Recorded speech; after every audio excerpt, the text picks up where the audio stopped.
Welcome back to our channel. So, ఇటలీలోని Milan Cortina 2026 Olympic సంబంధించిన ఒక న్యూస్ విపరీతంగా వైరల్ అవుతుంది. సోషల్ మీడియాలో ఇదే న్యూస్ చక్కర్లు కొడుతుంది. ఇంతకీ ఒలింపిక్స్‌లో ఏం జరుగుతుంది అనేది ఈ వీడియోలో మనం మాట్లాడదాం. కేవలం, కేవలం 3 రోజులలో 10,000 కాండమ్స్ కౌంటర్ నుంచి మాయమైన పరిస్థితి. మాయమైనయి అని చెప్పే కంటే కూడా స్టాక్ అయిపోయిందని చెప్తే బావుంటదేమో. సో, ఇదే ఇవాళ అటు నేషనల్ మీడియాలో కావచ్చు, సోషల్ మీడియాలో కావచ్చు చక్కర్లు కొడుతున్న వార్త. సో, మిలన్ కార్టిజన్‌లో జరుగుతున్న వింటర్ 2026 ఒలింపిక్‌లో అక్కడుండే ఈవెంట్స్ మేనేజర్స్ ఎవరైతే ఉంటారో, సో, అథ్లెటిక్ విలేజ్‌లో జరుగుతున్న ఈ ఈవెంట్స్ ప్రారంభమయ్యాయి. సో, ఈ మంత్ 26 వరకు ఇవి కంటిన్యూ అవుతాయి. కానీ వచ్చే క్రీడాకారుల కోసం ఒక ప్రత్యేకమైన కౌంటర్ ఏర్పాటు చేయడం, ఆ కౌంటర్‌లో ఒక 10,000 కాండమ్స్ ప్యాకెట్ తెచ్చిపెట్టారు. కానీ తెచ్చిపెట్టిన 3 రోజుల్లోనే కంప్లీట్ అయిన పరిస్థితి కనిపిస్తుంది. స్టాక్ అయిపోయింది.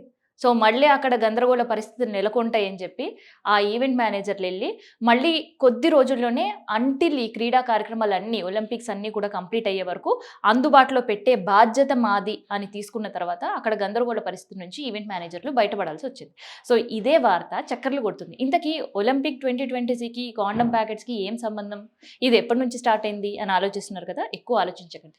1988 సమ్మర్ ఒలింపిక్స్‌లో ఈ సాంప్రదాయం అనేది మొదలైంది. సో, అప్పట్లో హెచ్ఐవి కేసులు విపరీతంగా ఉంటాయి. సో, ఆ హెచ్ఐవి ఎయిడ్స్ నుంచి కొంత అవగాహన కల్పించాలి అని జెప్పేసి ఈవెంట్ మేనేజర్‌లే వచ్చే అథ్లెటిక్స్‌కి ఫ్రీగా ఈ కాండమ్ ప్యాకెట్స్ అనేవి ఇచ్చేవాళ్ళు. సో, అట్లా ప్రారంభమైన సాంప్రదాయం ప్రతిసారి ఒలింపిక్ ఏ దేశంలో జరిగితే అక్కడ ఒక సెపరేట్‌గా కాండమ్‌కి సంబంధించి ఒక కౌంటర్ పెట్టడం, అది క్రీడాకారులకు ఫ్రీగా ఇవ్వడం అనేది సాంప్రదాయం కంటిన్యూ అవుతుంది. ఇట్లే పారిస్‌లో 2024 ఇయర్‌లో జరిగినప్పుడు కూడా కాండమ్ స్టాల్ పెడితే 10,500 మంది క్రీడాకారులు అక్కడికి రావడం జరిగింది. దానికోసం 2,00,000 మేల్స్ కాండమ్స్ ఉపయోగించేవి అండ్ 20,000 ఫీమేల్ వాళ్ళు ఉపయోగించే కాండమ్స్‌ని అక్కడ వాళ్ళు వాళ్ళ కోసం ఏర్పాటు చేశారట.